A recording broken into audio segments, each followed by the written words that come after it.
When the Sydney Symphony comes to you and says that Maestro Ashkenazy wants to do a Russian opera in concert, you pretty much have to say yes, don't you? I mean, for tenors, the role of Yaman, it's one of those sort of mini Everests you have to climb at some point. I think it's a big undertaking and an exciting undertaking for everybody concerned. You know, the symphony and the Sydney Philharmonic choirs and all of what a really fabulous cast. So it's a terrific opportunity. The basic story is by Pushkin, of course. Pushkin was one of our greatest, of all time, a greatest poet. It's a short story, just a few pages, very intense, very clear. And Tchaikovsky was actually quite taken by this story at some point. He composed the opera in 45 days, just like that. And then a few more weeks to orchestrate it. Yeah, it was just very, very quick.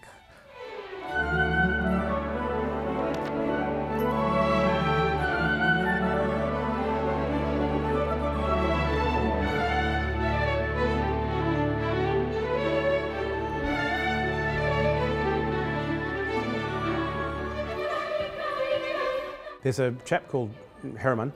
Herman is a bit of a dour sort and obsessed with being wealthy, because he's not.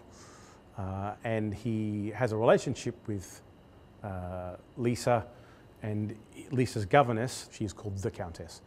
And there's a legend about the Countess, about her winning a card game in Paris with 3 cards. Herman tries to get the answer of these 3 cards that always win from the Countess, but she dies during your interrogation. And then at the end of the opera, he comes with the 3 cards because the apparition of the governess has appeared to him and said, these are the 3 cards that will win.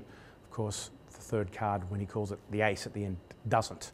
But we can all, given the name of the opera, we can guess what card he does put down. It doesn't end happily, I'm afraid, like all good Russian opera. Pushkin's epigraph to the place says that пиковая дама — это значит недоброжелательность, which basically more or less means it's an ill wish to you, something bad luck to you.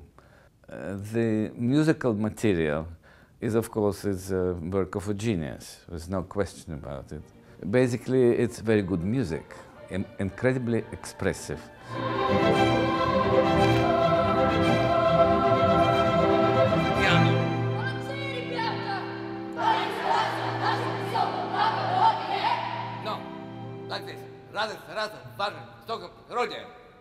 There's something about this music, this Russian music, that obviously is in the soul of Mr. Ashkenazy. So it's an incredible an experience to be working with somebody who oozes this music.